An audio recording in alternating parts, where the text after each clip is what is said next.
Agora, quero aqui também fazer outra coisa, Braulio. Qual é a coisa? Eu fico dizendo sempre, há anos que eu digo isso, e nem fui eu que disse isso a primeira vez, eu já não sei nem quem disse isso a primeira vez, que a Bíblia é a mãe de todas as heresias. O que eu acrescentei é antigo. O que eu acrescentei a essa frase é: a Bíblia sem Jesus como chave hermenêutica é a mãe de todas as heresias. Você adicionou aí, sem Jesus não, é como porque chave isso é que faz diferença. A Bíblia sem Jesus é que é a mãe de todas as heresias. A Bíblia lida a partir de Jesus, não. Ela não é. Ela é a contribuição histórico-propositiva registrada da revelação que cresceu gradualmente apontando o Cristo de Deus que já veio.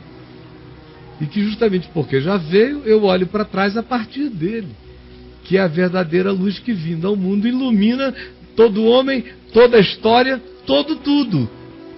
Inclusive o passado da fé. É iluminado pela presença dele aqui. Para que eles sem Jesus não fossem aperfeiçoados e nós sem Cristo não sejamos aperfeiçoados, e para que eles, sem nós que vivemos hoje com a consciência de Cristo, também sejam aperfeiçoados. Nós estamos vivendo para aperfeiçoar também o que no passado foi desaperfeiçoado. O ensino da Escritura é que uma geração deve melhorar a outra na história humana. Assim como filhos devem melhorar os pais, uma geração deveria compreender melhor que a outra. A lucidez histórica deveria progredir por uma crescência de compreensão. Certo? Voltando ao assunto. A Bíblia sem Jesus, como chave hermenêutica, é a mãe de todas as heresias. Eu vou mostrar isso aqui da maneira mais tosca possível, mais chula possível, para quem quiser ver. Olha só esse pedreiro pastor pentecostal. É um vídeo velho, mas a história se atualiza todos os dias, porque todo dia tem gente usando do mesmo subterfúgio para enganar a gente, usando a Bíblia, base bíblica, para corromper a alma do indivíduo, porque a Bíblia, sem Jesus como chave interpretativa, é a mãe de todas as loucuras, perversões e corrupções que você queira. Veja lá. Nunca vi falar que existia esse, que o pastor tem direito nessas coisas. Essas coisas significam casos extraconjugais. O pedreiro pastor é Justino, de 50 anos. E foi na Bíblia que o pastor viu que poderia ter outras mulheres. Gostaria que alguém provasse para mim, biblicamente, aonde foi proibido um homem ter mais de uma mulher. Pouca gente frequenta os cultos do pedreiro que se apresenta como pastor. Umas 12 pessoas nas contas dele mesmo. E foi na convivência com os fiéis que Justino se viu envolvido em mais um caso extraconjugal. Aconteceu depois que uma mulher que mora na vizinhança contou a ele uns sonhos que vinha tendo. Na casa dela, a música evangélica pode ser ouvida de longe. No pedreiro. Aí tem que ter uma base bíblica para ela poder se entregar ao pedreiro. Não aparecer. E o pedreiro tem que viver um conflito interpretativo para pegar a mulher e fazer filho nela. Não teve para onde correr. O marido também conversou com o pastor, aceitou. Eu pensei comigo, se fosse a vontade de Deus, seria feito, né? Claro, seria feito. Se fosse a vontade de Deus, seria feito. Isso aqui é um corno ungido, rapaz. Ele não carrega chifre, é um chofar cheio de óleo na testa. Tem marido? O pastor também é casado. Vamos explicar a Bíblia. Oséias, capítulo 3. Pobre Oséias. É o pai de todas as sacanagens que os caras querem fazer com base bíblica. O senhor está falando adulterar ou é a palavra adúltera? Pobre Oséias. Receba essa mulher que foi adúltera. Não. Não é assim? Não, aqui está dizendo aqui que vai outra vez, ama uma mulher amada de seu amigo e adultera. Posso dar uma olhada? À vontade. Qual que é? Pedro 3. Assassinando a gramática. Quem não conhece hebraico, está tudo bem, não é português. Sim. E adúltera. Não é adúltera? Tem um acento aqui para você ver. E agora? Ele cai. Agora ele vai tentar arranjar um outro tijolo para enfiar nesse buraco. Ele é pedreiro, né? Ele vai tentar arranjar um tijolo bíblico. A Bíblia não está mas não vai conseguir encontrar tão facilmente. E não para que o senhor ele está refletindo, ele está decidindo, está dizendo, meu Deus, eu peguei errado a mulher, tracei a mulher erradamente, foi uma exegese errada que me fez pegar a mulher e fazer filho nela. Não, mas ele pode justificar, falar assim, não, é exatamente esse acento que eu falei para ela fazer. Eu sou o acento. Sou o acento. Nós somos a acentuação dessa tira história. Tira o acento daí e assenta aqui. Assenta. Vem aí, assenta, porque aqui está faltando um acento no texto. Exatamente. Tira o acento e põe aqui. E tiramos. Nós tiramos o acento do texto. Na hora que ela botou o acento em mim. Exatamente. Aí pronto. Exatamente. É a única saída. É uma saída bem aureliana. Simples, tranquila, sem precisar de mais base bíblica. Ele é apenas uma reinterpretação de natureza filológica. É a Bíblia que tem o Aurélio Buarque de Holanda como Charles Vermeneu.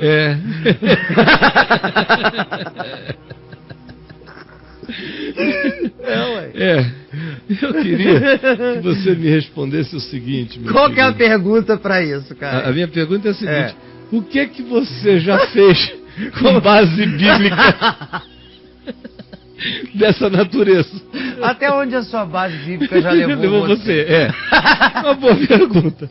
Até onde a sua base bíblica, ou até onde as suas bases bíblicas já levaram você? Até onde? Até onde você já foi? Até onde você já foi em nome da Bíblia? Em nome da Bíblia. Até onde a sua base bíblica levou você?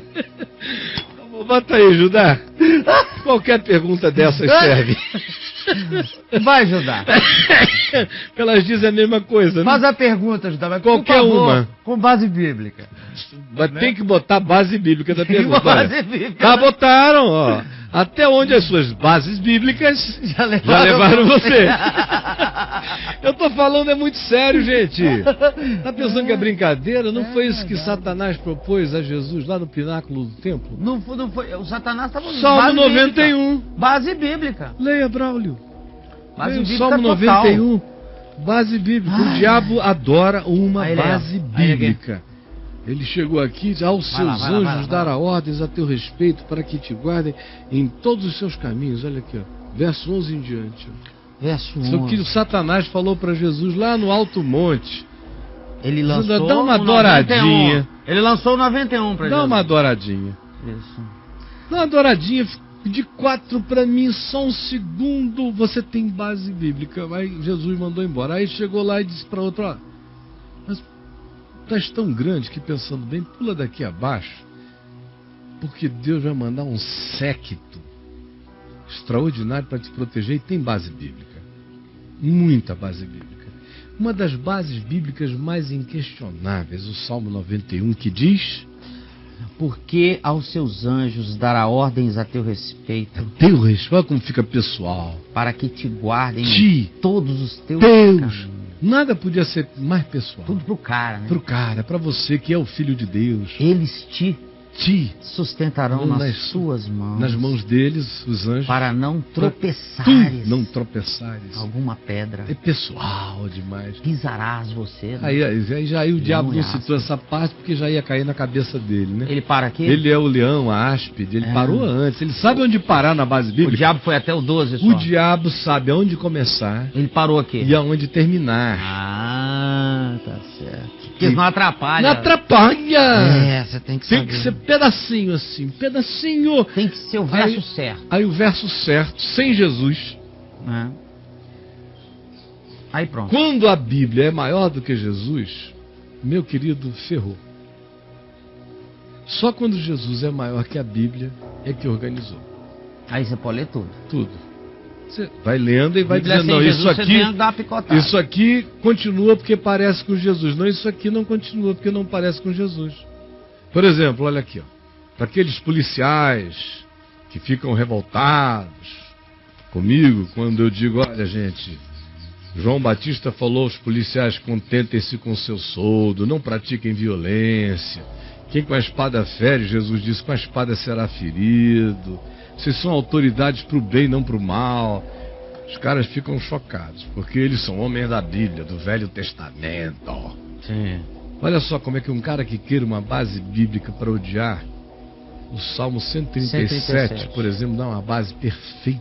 Ele dá moral pro policial? Puxa vida. O cara faz a seguinte oração, olha. Contra os filhos de Edom, lembra-te, Senhor, no dia da vingança de Jerusalém. Pois diziam, arrasai-a até os fundamentos, então não deixe isso sem troco. Também, Senhor, filha da Babilônia, que é uma filha da Babilônia, que hás de ser destruída, feliz aquele que te der o pago do mal que tu me fizeste. Feliz aquele que pagar teus filhos e esmagá-los contra a pedra. Meu Deus do céu. Claro que isso aqui morreu, né, brother? Aí você põe Jesus aqui, como é que fica? Hã? Não, Jesus aqui, tira isso aqui sai. Acabou? Se você quiser botar Jesus aqui, orai pelos vossos inimigos. Abençoai os vossos inimigos, orai pelos que vos perseguem. Não vencei o mal com o bem.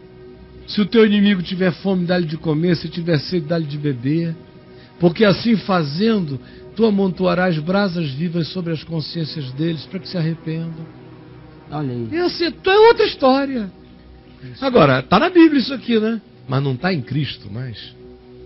Meu Deus. Em Cristo, tem partes em cima desse texto que estão em Cristo. Essa outra aqui, como foi um homem escrevendo a sinceridade da sua alma, ele está expressando o que ele estava sentindo. Ele estava fulo da vida. Queria matar. E fez da sua oração de morte um registro. Porque poeticamente é lindo em hebraico. E fez parte de um momento de raiva espiritual do povo de Israel, que é o povo do olho por olho, dente por dente. Então isso aqui está correto com quem vive o olho por olho, dente por dente. Mas não tem nada a ver com o Espírito de Jesus de Nazaré. Dá para compreender, meu amigo Braulio? Pois é. Isso te faz herege. É, eu sou herege disso aí. Porque eu tenho essa coisa única com Jesus. Jesus tem essa supremacia absoluta sobre tudo. É porque você cismou com Jesus. Eu sou um cara encasquetado. Você cismou com ele. Rapaz, encasquetado. Você está cismado com Jesus. Eu devia ter um pouco mais de importância de Moisés na minha vida. É, você está muito cismado. Relativizar Cristo em mim ia ser uma boa, né? Resolveria muitos problemas sociais. Você ia salvar os problemas relacionados. Não, eu digo problemas que eu tenho. Seu, né? Pessoais. É. Na hora que eu chegar e disser, olha, Jesus e Moisés, vale tudo, minha gente, e tal. Jesus é a parte linda do que a gente tem para dizer. E Moisés é a realidade que a gente tem que enfiar. E tudo mais. Aí todo mundo diz, aleluia, se converteu, voltou à fé. É porque Jesus onde eu nunca estive, porque eu nunca disse isso. Eu dizia tudo que eu digo e eles não escutavam. Foi preciso eu deixar de ser eles para ser mais em favor deles do que eu conseguia ser antes. Porque antes eu dizia as mesmas coisas e eles não ouviam nada. Eles só começaram a prestar atenção quando eu disse, ó, não faço mais parte. Aí as mesmas coisas viraram heresia. Quem mudou? Eles mudaram ou eu mudei? Sinceramente, amigos,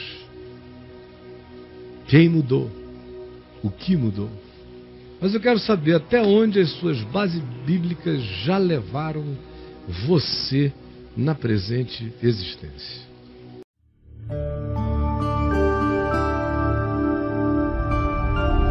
VNV-TV, o canal é você.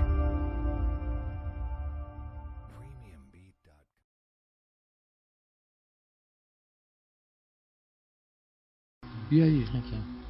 Retirante da Maranata. É o nome dela. É o nome dela. O pânico veio com tanta intensidade que minha vida parou. Tinha uma próspera carreira como gerente de banco. Eu fui promovida, Caio, com 1 ano de banco. Aí eu saí do trabalho, Não conseguia sair de casa. Só ia aos cultos. Mas passava mal todos os dias nos cultos. Não falava com ninguém na igreja sobre o problema, porque senão eu ia ser rotulada como desacertada. Aspas. A pessoa não pode ter problema, tristeza, angústia, não, porque ela é desacertada. Carência, necessidade, porque se você é de Deus, está tudo resolvido. Tudo resolvido assim com passes. São passes. E aí? Meu casamento quase acabou, sabe? Porque meu marido era novo na igreja. E eu me achava superior espiritualmente a ele. Tinha mais cargos e funções. Logo, eu era melhor que ele. Ficou arrogante. E eu oprimia ele para que ele se tornasse um modelo de que eu desejava. Tinha que virar um presbítero para ela ter tesão no cara, né? Admiração. Tem que virar um varão. Tem que ser membro da guarda pretoriana. Sim. Tem que ser pelo menos um centurião no templo, né? Tem que segurar a espada. A espada, que é pra gente poder respeitar. Sim. Rapaz, o que tem de mulher acabando com seus casamentos desse jeito, não é moleza. E aí? Eu oprimia ele para que ele se tornasse um modelo de que desejava. Já que ele gostava de ler as escrituras e sempre confrontava as doutrinas da denominação. O problema dele era esse, ele lia a palavra e dizia não está certo. Não é isso aí não, minha amiga. Aí ele nunca se oferecia para ser soldadinho de chumbo daquela coisa na qual ele não cria, porque ele via que não fazia sentido com a palavra. E ela, ao invés de entender a lucidez dele, combatia o cara como um sujeito, um rebelde que não estava se submetendo às doutrinas. E por influência da galera, olha o que a galera falava. Isso me causava muitos problemas e por diversas vezes fui chamada para ser sábia e edificar a minha casa. Ou seja, edificar a casa faz a cabeça do teu marido o quanto antes. Faz o cara desentender-se do óbvio. Faz com que ele desista dessa reflexão pessoal. Minha vida se transformou no inferno, Caio. Tudo que eu conhecia sobre a Bíblia eram os jargões que a cúpula ensinava. E o pior de tudo é que eu achava que era muito espiritual. E que aquilo tudo fazia vontade de Deus. Quando você, Caio, falou que a Bíblia era a mãe de todas as heresias, quando mal interpretado, tudo isso que você está dizendo passou como um filme na minha cabeça agora. Eu imagino. Quer dizer, parece que ela já está livre desse... Graças a Deus. Desse babado. Agora, Léo, o que eu estou dizendo aqui, eu ilustrei semana passada com uma imagem de um artista que eu não sei se eles têm lá dentro, que é uma imagem de um artista que fez umas montagens de sucatas e você olha para aquela sucatona e não entende nada. Você só entende quando você olha pelo prisma único, pelo ângulo único, aí você vê a face humana dentro da projeção da sucatona. Para mim, esse é um dos melhores exemplos para ilustrar o que eu estou dizendo aqui sobre a Bíblia. Você olha para a Bíblia, escrita em 1500 anos, por autores diferentes, em contextos diferentes, respondendo a questões diferentes, você olha e você vê o sucatão só. E tem coisas que foram de um tempo. Hebreus diz que ficaram em estado de caducidade para lá. Outras ganham mantêm a sua vigência só se você vê Jesus praticando o espírito delas nos atos dele, nos modos dele, nos ensinos dele, nos gestos dele.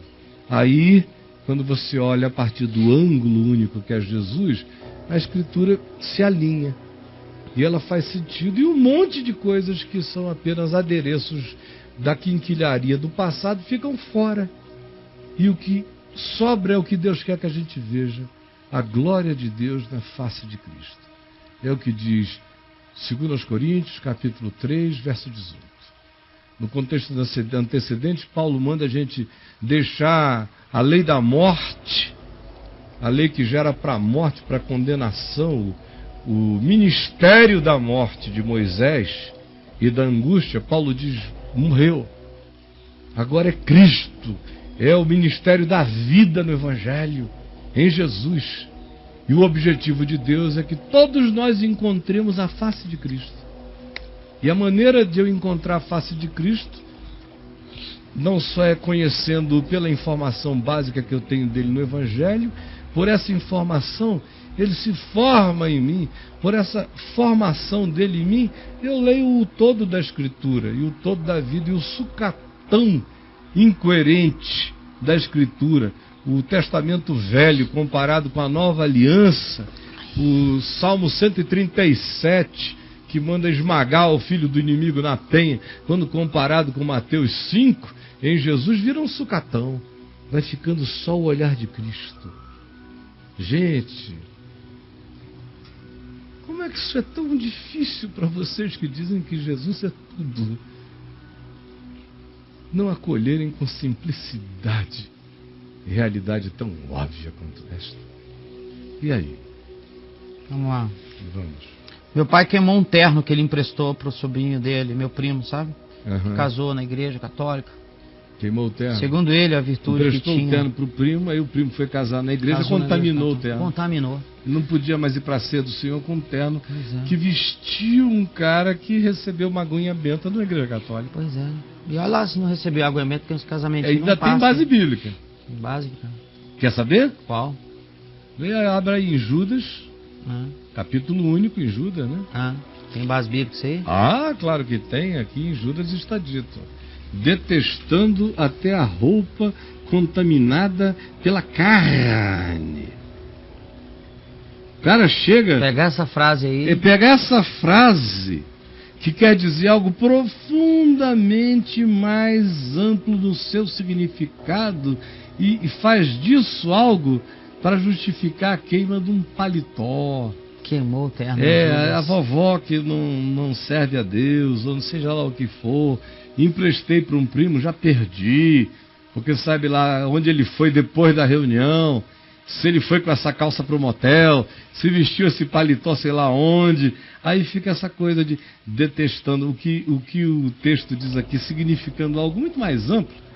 Se alguém for lá no meu site, no caifab.net, vai ler, se escrever lá, contaminado pela carne, ou carne, alguma expressão dessa, idolatria, vai achar o que o contexto maior está dizendo a esse respeito do detestando até a roupa contaminada pela carne. Aí o cara pega um versículo desse aqui e o transforma na base bíblica para oprimir-se e oprimir a outros nesse processo. Ele fala, segundo ele, a virtude que tinha o terno dele saiu, e a maldição da idolatria não poderia mais servir a Deus com a maldição no terno. Olha aí. Olha a conversa do cara. É uma macumba. Os caras creem em imantamento macumbal de objetos para todo lado. Sim, pode ler. Mas hoje em dia Deus nos iluminou e não criamos mais nesses fanatismos. Obrigado, cara. Amém. Eu espero que isso envolva o pai dele também, né? Não sabemos. Será que o pai entendeu também isso? Mas se ele já tiver entendido, graças a Deus já está de bom tamanho. Mas e aí, companheiro? O que mais? É isso aí, Caio. A amiga que falou aqui do marido, né? Da igreja, a retirante lá. Sim, Caio, se mostrou a sucata, ela volta. Eu vi a sucata. Assim é a visão de todos que estão sob o domínio da religião e sem ter Jesus como chave interpretativa. Caio, depois que eu aprendi isso, não há mais nada que me segure na graça. Amém. Sem jactâncias. Amém. Mas muito feliz. Amém. Tomara que o casamento dela tenha sobrevivido a isso. Porque porque casamentos acabam. No tempo todo. Casamentos acabam. Casamentos legais acabam. O cara vai ficando de saco cheio da mulher que ele amava, perseguido por ela, quando é o caso da mulher ser a opressora do marido. Às vezes é o contrário. Uma mulher superior, religiosamente falando, oprime horrorosamente. O cara enche o saco e daqui a pouco ele está achando interessante uma menininha lá do trabalho dele, e daqui a pouco ele está no rala e rola com a menina, aí ninguém sabe por que aconteceu isso tudo, mas ele já é um safado do inferno, já vai acontecer uma desgraça, o cara vai sofrer pra caramba porque ele gosta daquela mulher e não conseguiu mais admirá-la porque ela foi ficando doida. Ele casou com uma mulher e agora herdou uma outra, que a cada dia piora. Quanto mais diz que cresce na religião, mais se atola na estupidez. Graças a Deus ela entendeu. Ela entendeu. E que outros esperamos aí que o seu casamento... outros casamentos não sejam arruinados pela Bíblia. Isso.